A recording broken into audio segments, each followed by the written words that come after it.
Okay, so today we are talking about Black Adam, starring The Rock as Black Adam. And it was directed by the guy that did a lot of those Liam Neeson films that you didn't watch. Like Unknown and The Commuter and stuff like that. And what else has this guy done? Oh yeah, he's also done Jungle Cruise. I didn't see that one, heard it was pretty good. So anyway, Black Adam.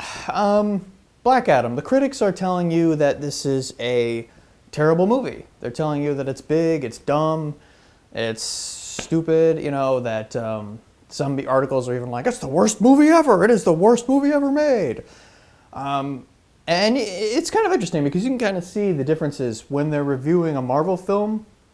They pretty much always give a Marvel film a good score, right? And to be fair, you know, Phase 4 aside, most of the Marvel films are pretty good, right? They're at least mediocre, right? They're serviceable. But yeah, they always kind of have this thing against DC for whatever reason. They always want to give DC kind of a crap score. Now talking specifically about the DCEU, which in light of recent events, James Gunn was recently announced as he's going to be taking over DC Studios and he's going to be running the show over there. He himself did the Suicide Squad, and then he also worked on the TV show for HBO Max, Peacemaker. I thought Peacemaker was really good. I'll do a review about that at some point.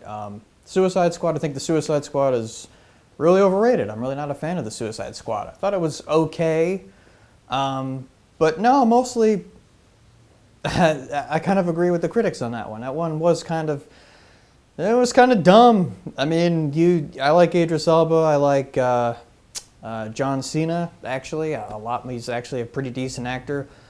And Peacemaker's a really interesting character, and then of course that carries over into the Peacemaker show, which is a really good show.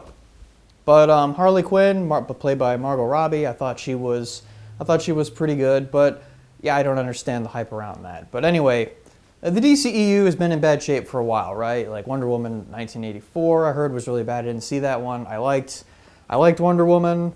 I liked the Snyder cut, Zack Snyder's cut of Justice League. I didn't like the original Justice League, the one that was released in theaters that Joss Whedon worked on. That was just a Frankenstein of a movie. It was pretty bad. I think Batman v Superman was terrible, and I think Man of Steel was okay. I didn't think it was too bad. And then there was a lot of talk now about, you know, will Ben Affleck come back as Batman and whatnot. I'm kind of indifferent. I mean, I thought he's a pretty good Batman, but I also won't be upset if, you know, the Snyderverse doesn't exist anymore, if the DCEU just completely reboots and whatnot. I'm more excited about what they're doing with Joker. That was a wonderful movie, and then they're doing a sequel of that. That sounds really good to me. You know, okay, doing some, like, kind of doing a side piece over here, an interesting thing. And then of course The Batman, which I think is a fantastic movie. It's, you know, it's just, it raises everything to another level. The cinematography, the look of it, the art direction behind it is just fantastic. A lot of people complain it's a little too long. I don't think it is too long. I think it earns every minute.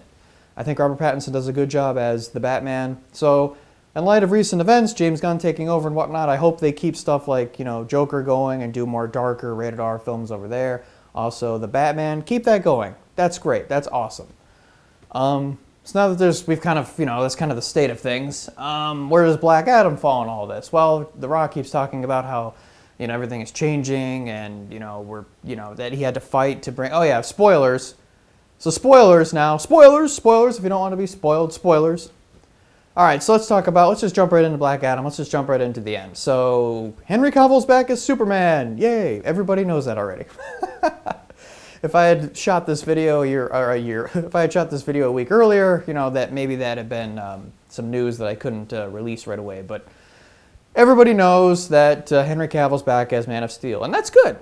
So Black Adam kind of revamps the whole thing, and I think that was the most exciting thing about this movie, was the fact that it's a sign of things to come. You know, Henry Cavill's cameo at the end, where he's basically like, Black Adam, you know, we need to talk, type of deal. And so I'm excited to see where DC goes, and I think James Gunn is a pretty good creative for that. I think he'll strike the right balance between, you know, darker material and then lightheartedness and whatnot. So yeah, all right. So Black Adam, the movie. I think The Rock makes a good Black Adam.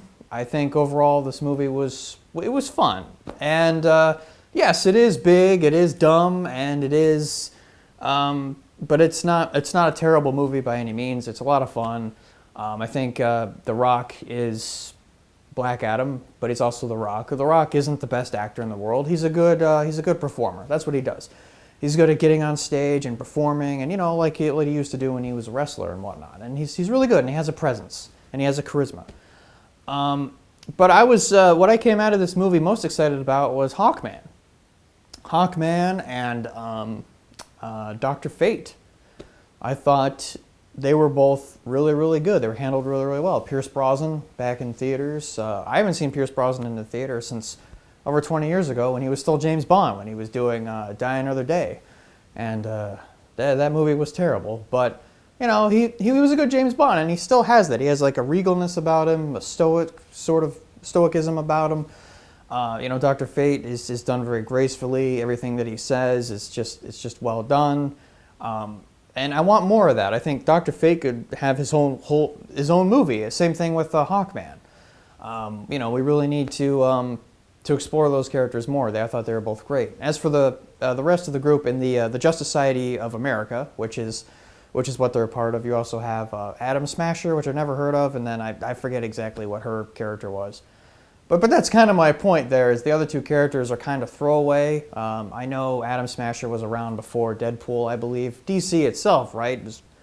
I'm not a comics expert by any means, but it does really, Atom Smasher really does come across as more like a cross between he's like a discount Deadpool, more or less, that has the Ant-Man's powers.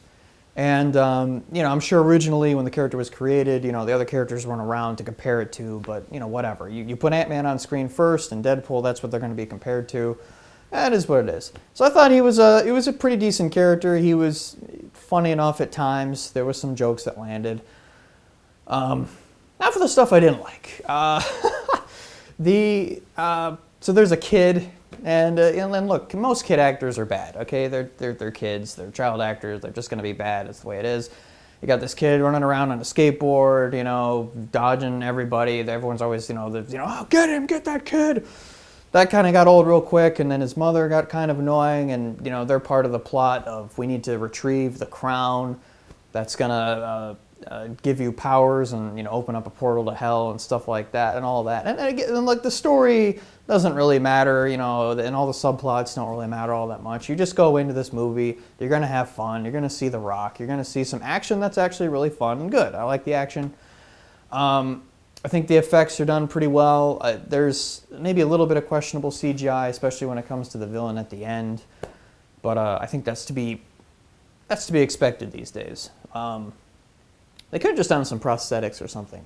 And I don't remember the name of the villain, but he has horns and stuff. I think might be a pretty prominent figure in DC Comics. I actually don't know. But no, I enjoyed this movie. I thought it was a good movie. I recommend it. Go check it out. And support this movie, because The Rock cares about the fans, right? Or at least he says he does, right? Where listen to the fans. What do the fans want? Let's do what they want. Let's give them the movie that they want. And studios need to start taking notice, and I think they are. Especially right now, there's hardly anything in the theater, hardly anything that's even good in the theater, and pretty much everything in Hollywood now is just a lecture. It's just a big lecture about how you have to live your life and how you're doing everything wrong.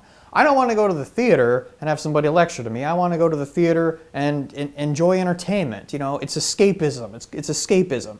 We need to bring escapism back into the movies. And I think this movie is fun, and it does that. It is pedestrian, yeah, but it's fun, and I think that overrides any of the other stuff. It's like I said, I really don't have too many harsh criticisms, and I don't really have too much praise either. Except for Pierce Brosnan as Dr. Fate and Hawkman. I thought they were both awesome. Bring them back. So maybe that's a problem too, is The Rock is kind of outshone in his own movie, but whatever. He's going to be back, obviously. We're going to get Black Adam, maybe Black Adam against Man of Steel. That would be pretty cool. I'm excited to see Henry Cavill come back as Superman. So, yeah, a lot of interesting things happening in the DC universe right now. So, all right. Please Please like and subscribe if you enjoyed this video. Please share the video. It doesn't cost you anything. Just hit that subscribe button, hit the like button, share the video with your friends. And okay, I'll see you in the next video.